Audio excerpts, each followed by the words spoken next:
Bismillahirrahmanirrahim. Alhamdulillahirabbil alamin. Wassalatu wassalamu ala asyrafil anbiya'i wal mursalin wa ala alihi wa sahbihi wa sallama tasliman katsiran ila yaumiddin wa ba'd. Kaum muslimin yang dirahmati Allah, assalamualaikum warahmatullahi wabarakatuh.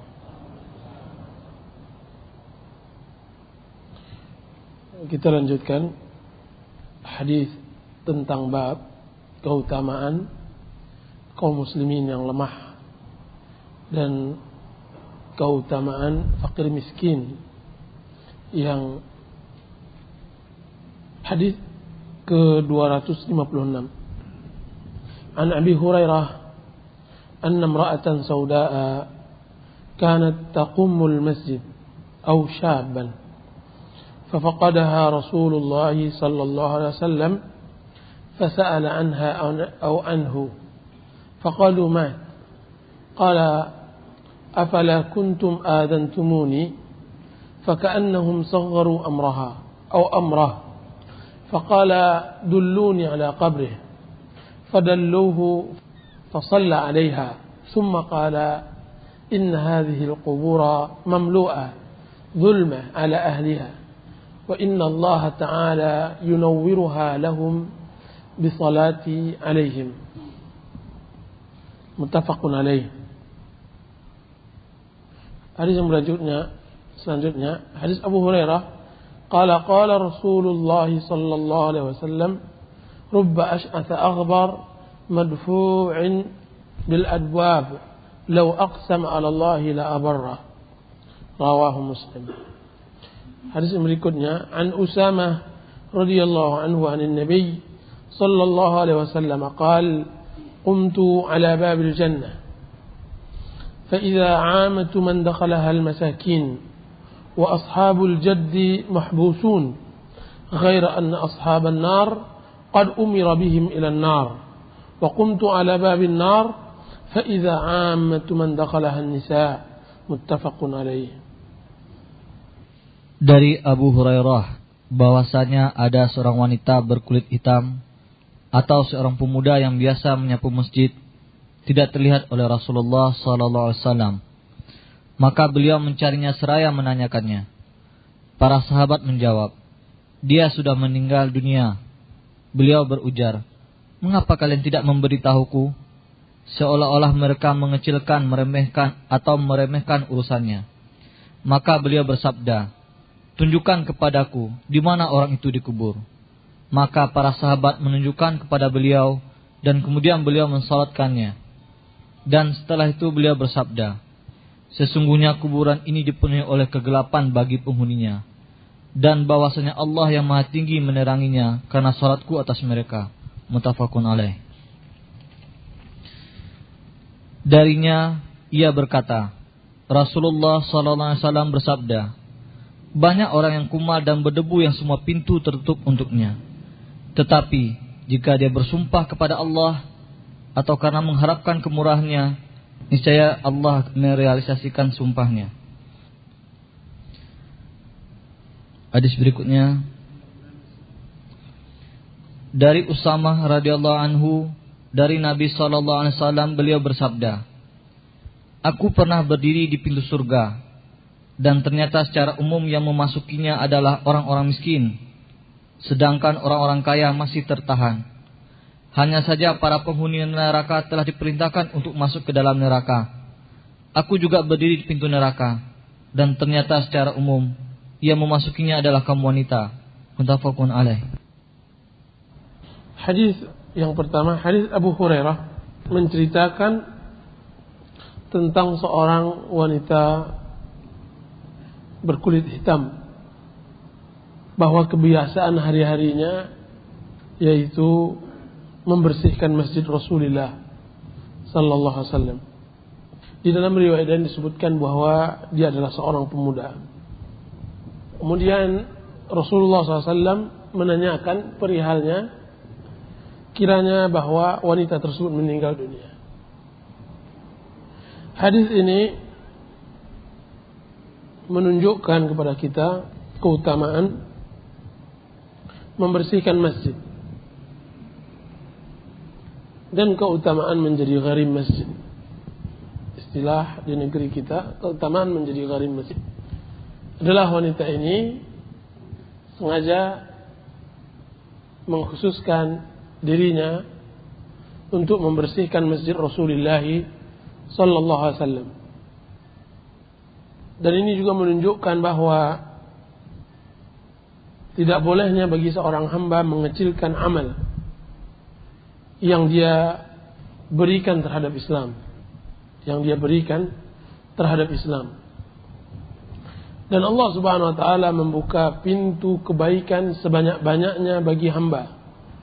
Sehingga jika seandainya seorang hamba tidak dibukakan oleh Allah Subhanahu wa taala dalam salah satu pintu kebaikan, maka Allah bukakan dia pada pintu yang lainnya.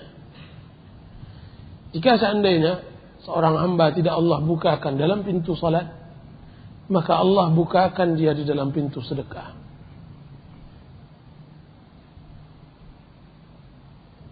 Jika seandainya seorang hamba tidak Allah bukakan di dalam pintu sedekah dan salat, maka Allah akan bukakan pada dirinya untuk dimudahkan untuk bisa mendapatkan kebaikan dari pintu ilmu.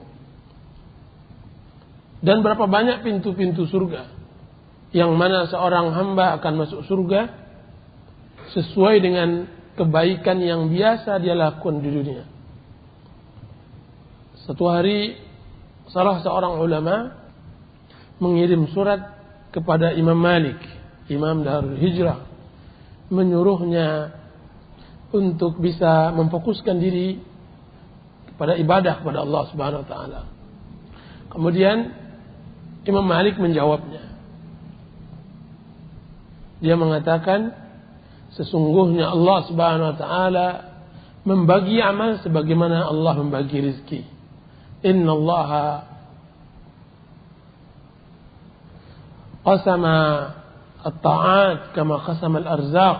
Sungguhnya Allah Subhanahu wa ta'ala memberikan ketaatan kepada seseorang sebagaimana Allah memberikan rezeki. Allah lebihkan, Allah kurangkan, dan begitu seterusnya. Ketaatan begitu. Dan berapa banyak orang yang Allah bukakan, kata Imam Malik, berapa banyak Allah bukakan pada seseorang di dalam puasa, tidak Allah bukakan pada salat. Dan berapa banyak orang Allah bukakan untuk dimudahkan di dalam salat, tidak Allah bukakan di dalam pintu sedekah. Dan Allah Subhanahu wa taala telah memudahkan saya di dalam pintu ilmu. Dan saya tidak menyangka bahwa kedudukan saya ini serendah dengan kedudukan kamu sekarang itu, yaitu ibadah. Bahwa saya tidak menyangka bahwa kedudukan ilmu di bawah kedudukan ibadah. Dan saya mengharap kita berdua dalam keadaan kebaikan. Saya berharap kita berdua dalam keadaan baik. Tidak masalah bagi seorang hamba dari kebaikan apa yang dia lakukan pada waktu itu. Yang masalah, dia telah melakukan maksiat kepada Allah Subhanahu wa ta'ala pada waktu itu. Dan ini juga memberikan rasa kepercayaan diri bagi seorang muslim bahwa dia bisa berbuat untuk Islam.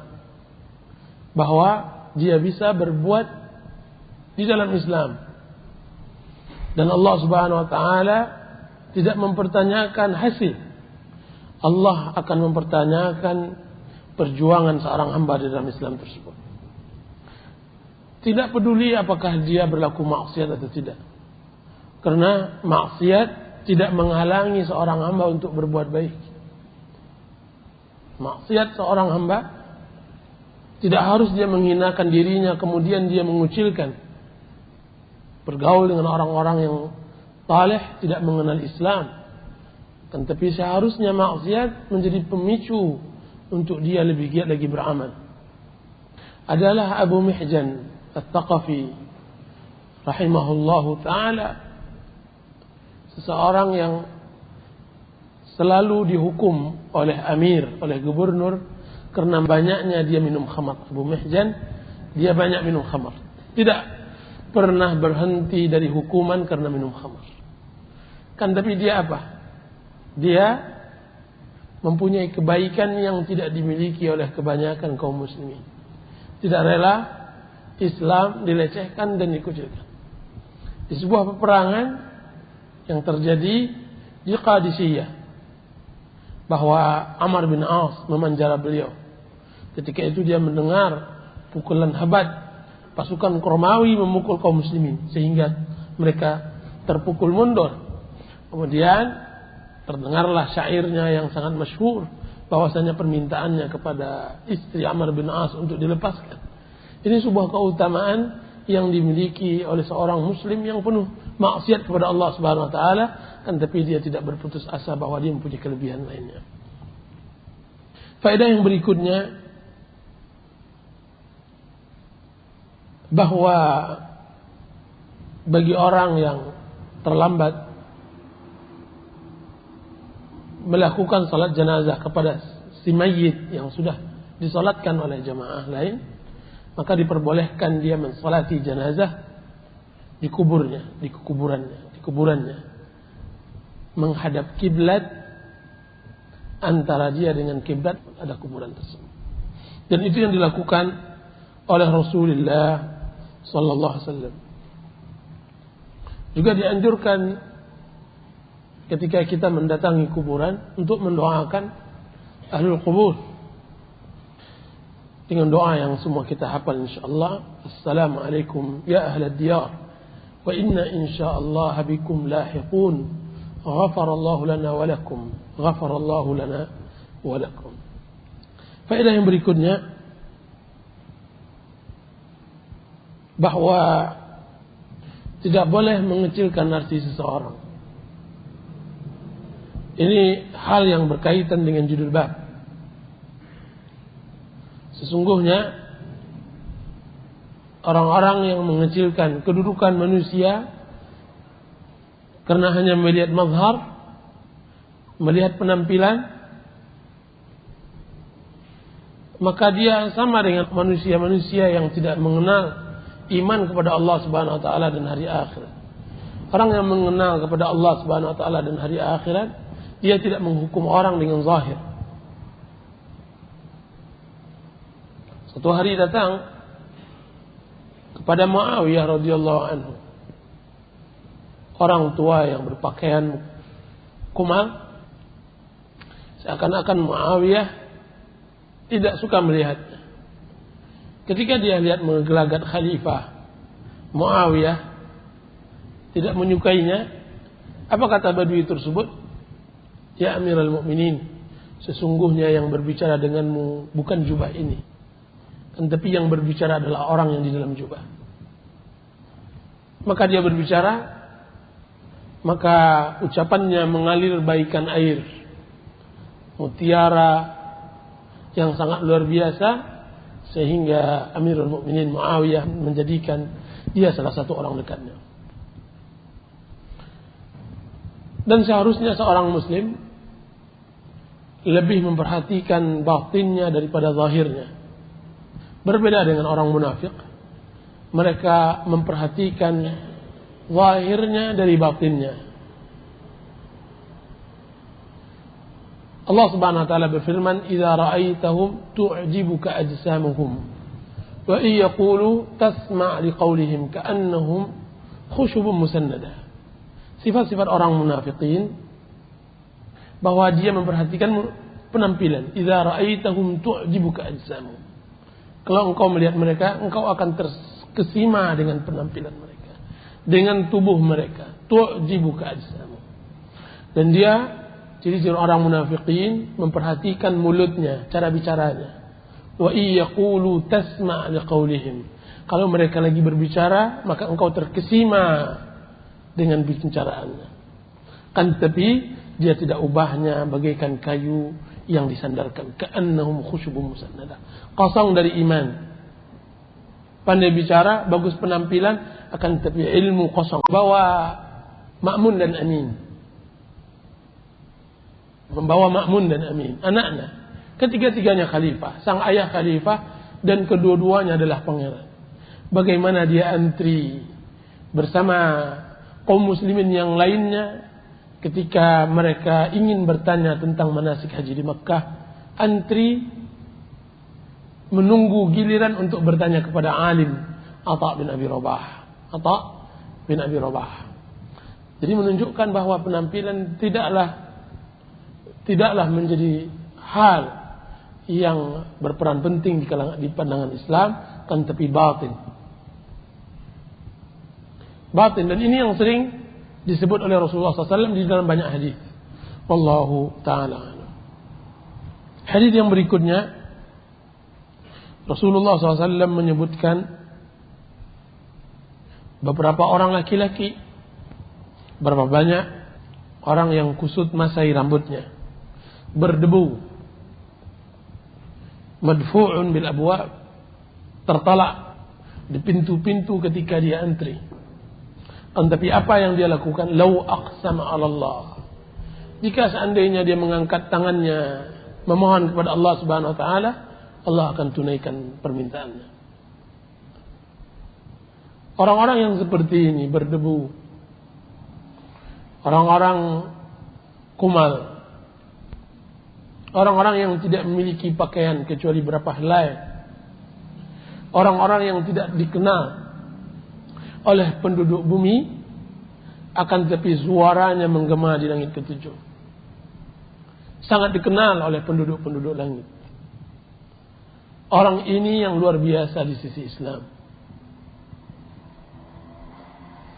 Suatu hari salah seorang amir mencari Muhammad bin Wasi'. Muhammad bin Wasi' salah seorang tabi'in. Ketika telah bertemu dua pasukan kaum muslimin dengan pasukan kufar. Apa kata amir? Mana Muhammad bin Wasi'?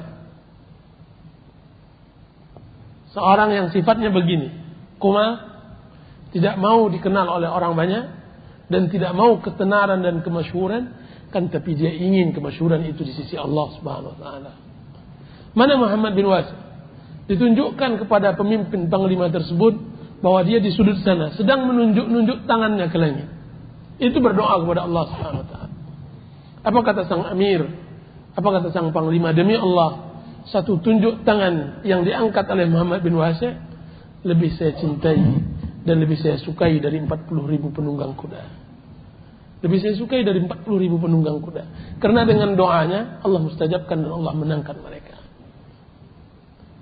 Ada yang lebih luar biasa menurut antum dari doa seorang hamba yang dikabulkan oleh Allah Subhanahu wa taala? Ada yang lebih luar biasa menurut antum dari seorang hamba yang memohon, meminta, yang mana suaranya selalu didengar oleh Allah Subhanahu wa taala dengan tasbih, dengan takbir. Kemudian dia menginginkan sesuatu dan Allah tidak mau mengecewakannya, kemudian Allah mustajabkan. Hal yang sangat luar biasa. Jika seandainya itu bisa dipilih oleh manusia, maka manusia akan memilihnya. Apa yang sangat luar biasa bagi seorang hamba, apalagi keinginan dari dunia bagi seorang hamba. Jika seandainya dia ingin, dia tinggal hanya mengangkat tangannya kepada Allah, Allah mustajabkan. Apa yang lebih lagi itu? Kedudukannya sejajar dengan para wali dan orang-orang saleh yang Allah berikan kepada mereka karamah, berbanding lurus dengan para anbiya dan para mursalun yang Allah berikan kepada dia mukjizat. Kan tapi mereka mengetahui bahwa dunia adalah perjuangan, tidak harus meminta kepada Allah Subhanahu wa taala. Karena istiqamah jauh lebih baik daripada karamah. Istiqamah di atas din, berjuang dengan agama lebih baik daripada meminta karamah kepada Allah Subhanahu wa taala. Jika seandainya antum dan semua kita adalah orangnya menginginkan orang seperti ini, maka para ulama memberikan syarat. Pertama, jujurlah di dalam berucap, jangan berdusta. Dan yang kedua, makanlah yang halal, jangan makan yang haram, dan juga jangan makan yang syubhat. Dan yang ketiga, jagalah mata dari memandang terhadap maksiat kepada Allah Subhanahu wa taala. Jika seandainya tiga hal ini dijaga oleh seorang hamba, maka dia akan mustajab doanya. Itulah yang disebutkan oleh Sa'ad bin Abi Waqqas. Dan Sa'ad bin Abi Waqqas adalah mujabud da'wah, orang yang dikabulkan doanya. Apa kata murid-muridnya? Wahai sahabat Rasulullah, dari mana engkau dapatkan mustajab doa ini? Apa kata dia? Sungguhnya saya dapatkan dari 3 hal ini. Halalkan makanan, benarkan ucapan, dan jaga pandangan kita kepada selain pada maksiat kepada Allah Subhanahu wa taala. Hadis yang berikutnya, hadis Usama bin Zaid dari Nabi sallallahu alaihi wasallam bahwasanya Rasulullah SAW melihat duduk di depan surga dan di depan neraka. Bahwa beliau melihatnya. Kiranya yang dahulu masuk adalah orang-orang fuqara dan masakin, dan orang-orang kaya dan berpangkat ditahan oleh Allah Subhanahu wa taala karena lamanya hisab yang mereka lalui, karena banyaknya harta yang perlu dihisab, karena banyaknya pangkat dan syafaat yang perlu dihisab. Berbeda dengan orang fuqara, mereka lebih dahulu masukkan surga. Dan Rasulullah SAW juga melihat di neraka, kiranya neraka sudah kebanyakannya diisi oleh para wanita.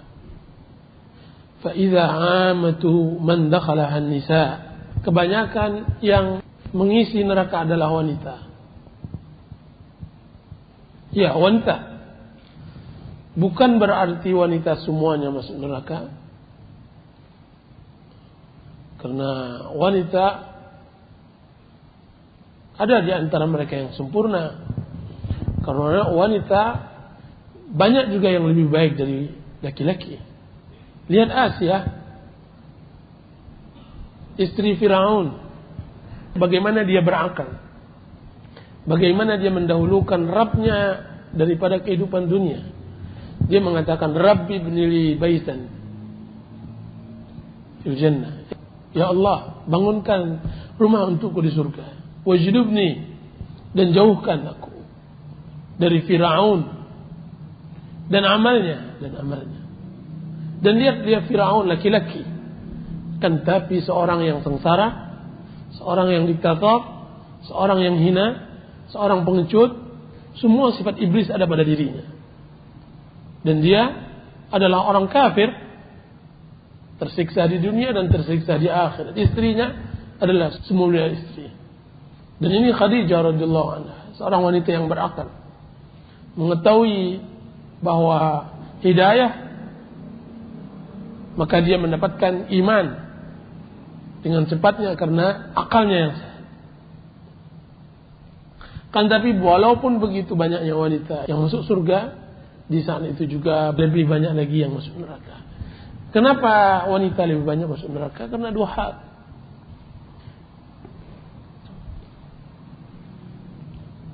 Yang sebagaimana yang disebutkan oleh Rasulullah SAW. Rasulullah SAW bersabda, Ya ma'syaran nisa, tasaddaqna fa inni ra'aitukunna aktsara ahli an-nar.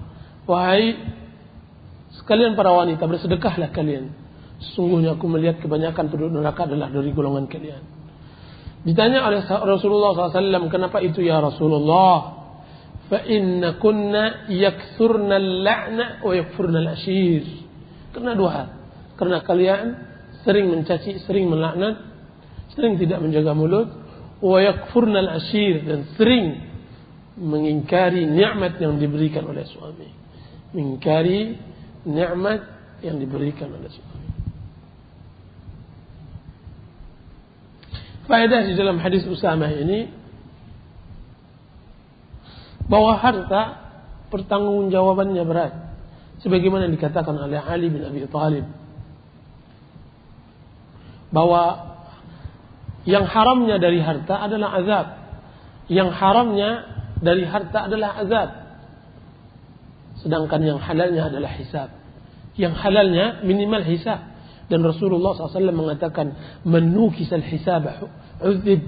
Barang siapa yang telah dihisab oleh Allah Subhanahu Wa Taala, berarti dia telah mendapatkan azab.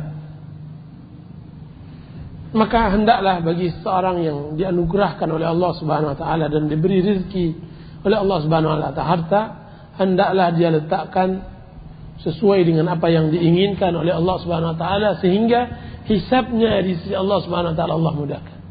Sehingga hisabnya di sisi Allah Subhanahu wa taala Allah mudahkan di saat sulitnya bagi yang lainnya dihisab oleh Allah Subhanahu wa taala. Baik, kita lanjutkan hadis yang berikutnya. Hadis an Abi Hurairah radhiyallahu anhu an Nabi sallallahu alaihi wasallam qala lam yatakallam fil mahdi illa thalatha Isa ibn Maryam wa sahib Jurayj wa kana Jurayj rajulan abidan فاتخذ صومعة فكان فيها فأتت أمه وهو يصلي فقالت يا جريج فقال يا رب أمي وصلاتي فأقبل على صلاته فانصرفت فلما كان من الغد أتته وهو يصلي فقالت يا جريج فقال أي رب أمي وصلاتي فأقبل على صلاته فلما كان من الغد أتته وهو يصلي فقالت يا جريج فقال أي ربي أمي وصلاتي فأقبل على صلاته فقالت اللهم لا تمته حتى ينظر إلى وجوه المومسات فتذكر بنو إسرائيل جريجا وعبادته وكانت امرأة بغي يتمثل بحسنها فقالت إن شئتم لأفتننه فتعرضت له فلم يلتفت إليها فأتت راعيا كان يأوي إلى صومعته فأمكنته من نفسها فوقع عليها فحملت فلما ولدت قالت هو من جريج فأتوه فاستنزلوه وهدموا صومعته وجعلوا يضربونه فقال ما شأنكم قالوا زنيت بهذه البغي فولدت منك قال أين الصبي فجاءوا به فقال دعوني حتى أصلي فصلى فلما انصرف أتى الصبي فطعن في بطنه وقال يا غلام من أبوك قال فلان الراعي فأقبلوا على جريج يقبلونه ويتمسحون به وقالوا نبني لك صومعتك من ذهب قال لا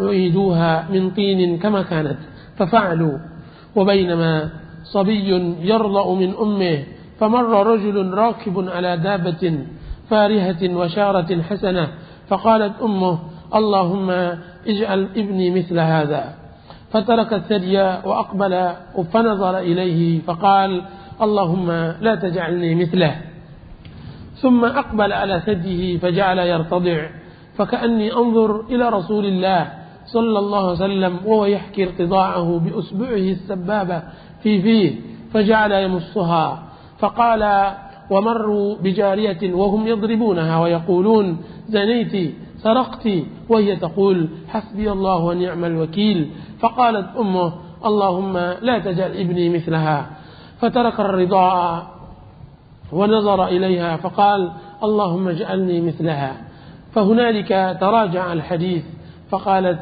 مر رجل حسن الهيئة فقلت اللهم اجعل ابني مثله فقلت اللهم لا تعجلني مثله ومروا بهذه الأمة وهم يضربونها ويقولون زنيت سرقت فقلت اللهم لا تجعل ابني مثلها فقلت اللهم اجعلني مثلها قال إن ذلك الرجل كان جبارا فقلت اللهم لا تجعلني مثله وإن هذا يقولون لها زنيت ولم تزني وسرقت ولم تسرق فقلت اللهم اجعلني مثلها متفق عليه. Dari Abu Hurairah radhiyallahu anhu dari Nabi sallallahu alaihi wasallam, beliau bersabda, tidak ada yang berbicara di dalam buayan kecuali hanya 3 orang, yaitu Isa putra Maryam, lalu bayi yang menyelamatkan Jurayj. Jurayj adalah seorang yang tak beribadah. Dia membangun tempat ibadah dan dia selalu berada di dalamnya.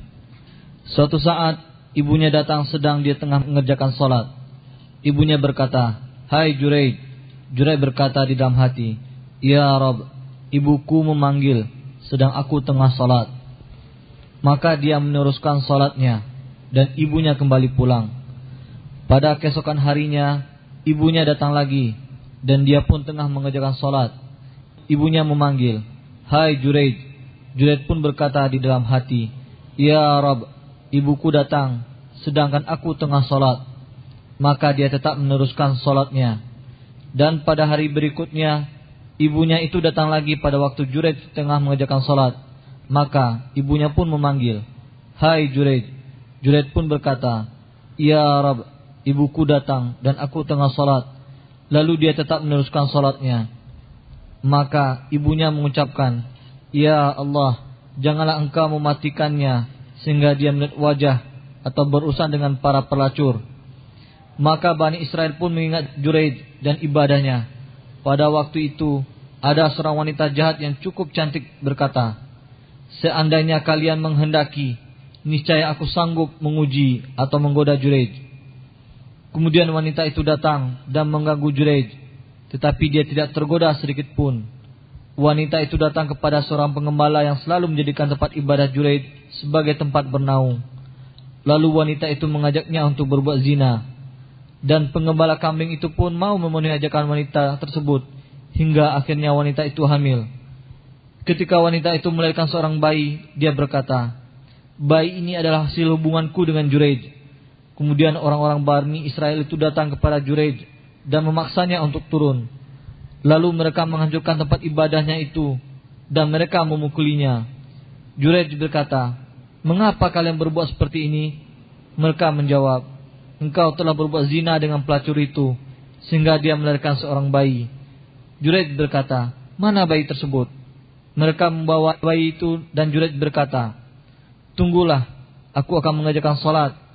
Juraid pun sholat, dan setelah selesai, Juraid datang kepada bayi itu, lalu dia menekan perut bayi tersebut seraya berkata, "Wahai bayi, siapakah bapakmu?" Bayi itu menjawab, "Si Fulan, pengembala kambing." Kemudian orang-orang Bani Israel itu langsung mencium dan mengusap-usap Juraid seraya berkata, "Kami akan membangunkan sebuah tempat ibadah dari emas untukmu. Jangan, bangunkan kembali tempat ibadahku dari tanah seperti semula," sahut Juraid. Maka mereka pun membangunkan tempat ibadah untuk Juraid. Bayi lain yang bisa berbicara adalah seorang bayi yang sedang menetes dari susu ibunya. Maka ada seorang laki-laki yang berkendaraan sangat bagus melintas, dan orang itu pun berparas sangat tampan. Maka ibunya berdoa, "Ya Allah, jadikanlah anakku ini seperti orang itu." Kemudian bayi itu melepaskan tete itu serta berpaling dan melihat orang tersebut.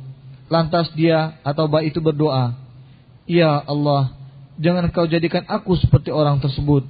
Kemudian dia menetek lagi.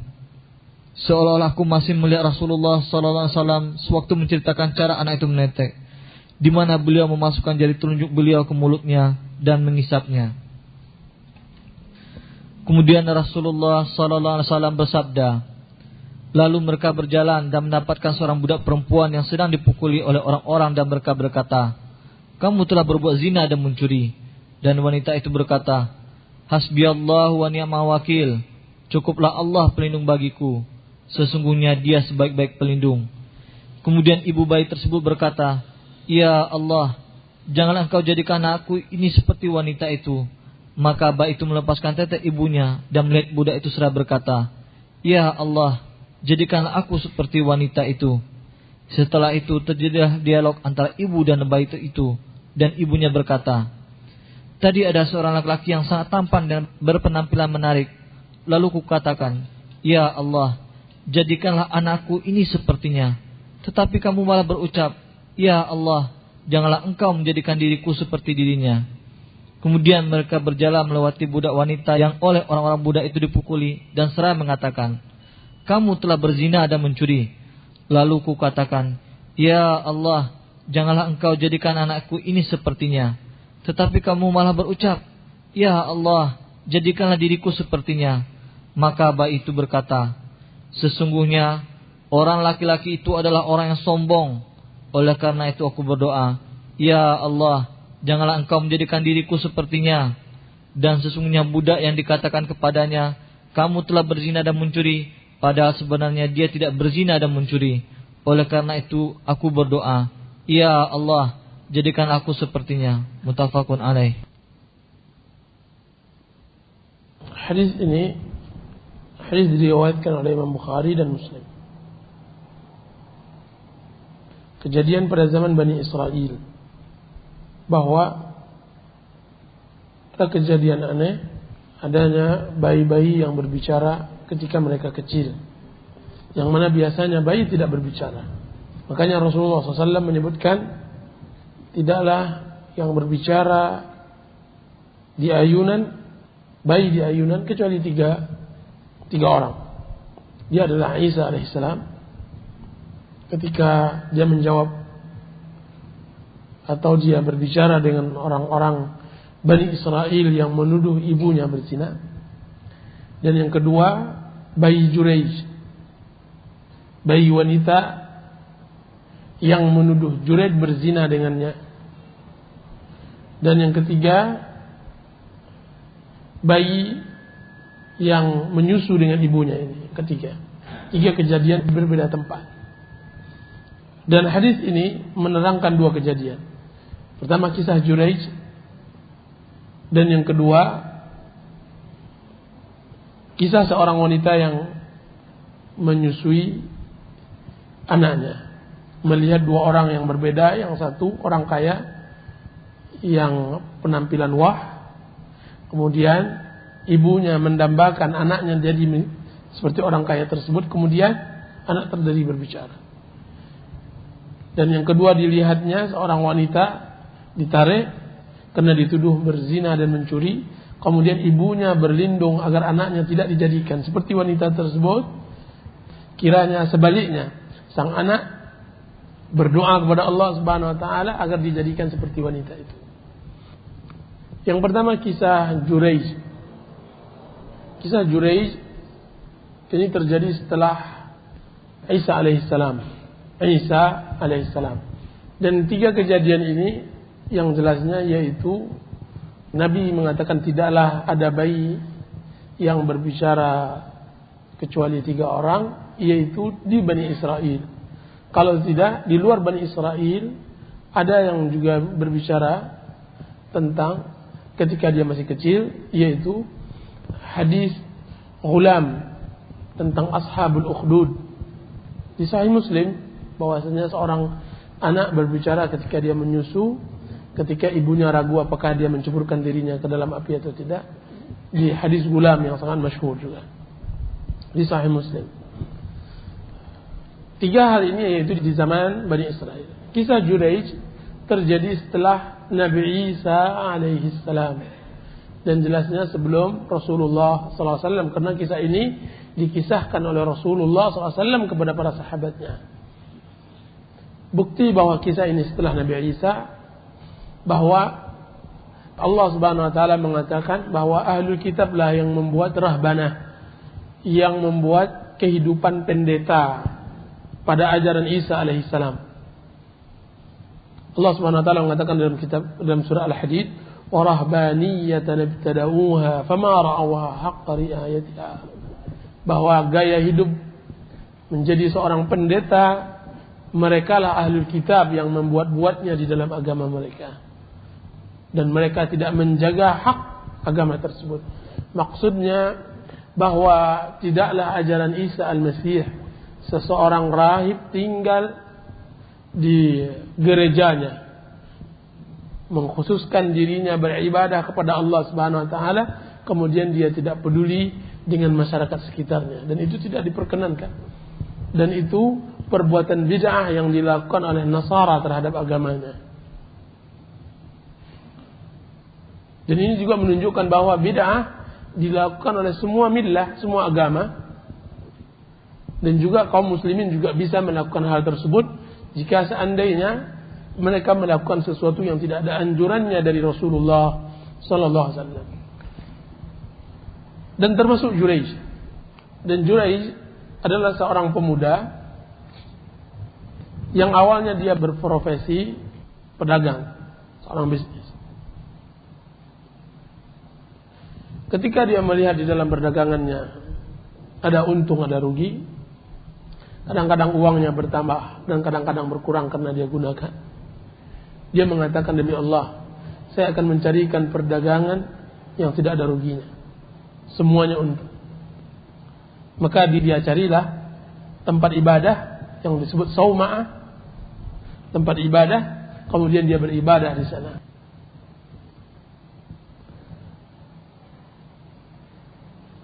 Dan benar Juraij dalam satu sisi bahwa perdagangan akhirat adalah perdagangan yang tidak pernah merugi selama-lamanya. Dan Allah Subhanahu wa taala menyebutkan akhirat perdagangan, ya ayyuhalladzina amanu hal adullukum ala tijarah tunjikum min adzabin alim. Perdagangan ini dua hal, bagaimana kita diselamatkan oleh Allah Subhanahu wa taala dari neraka. Dan ini tujuan awal kita berdagang. Bagaimana kita tidak masuk neraka itu saja.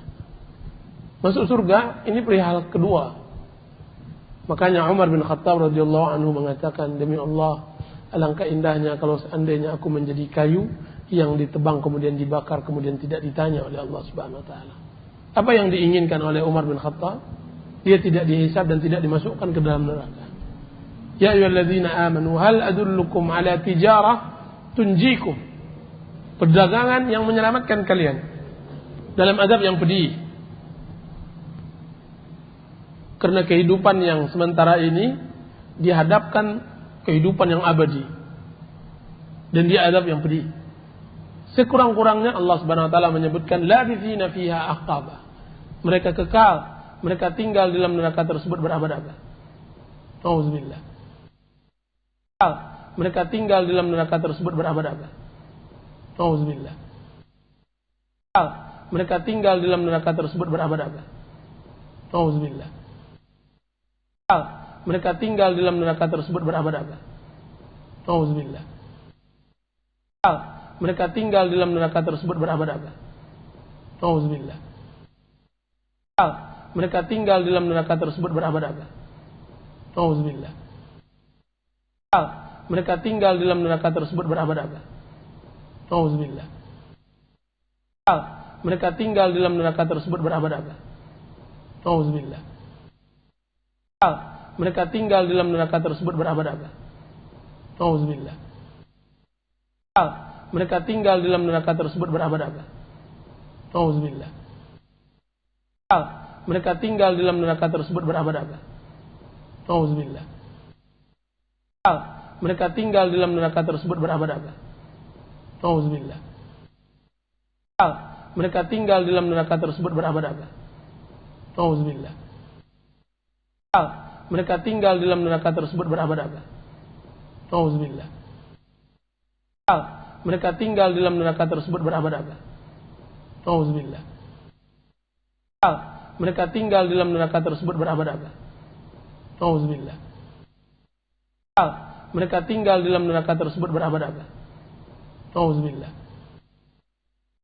Mereka tinggal dalam neraka tersebut berabad-abad. Auzubillah. Mereka tinggal dalam neraka tersebut berabad-abad. Auzubillah.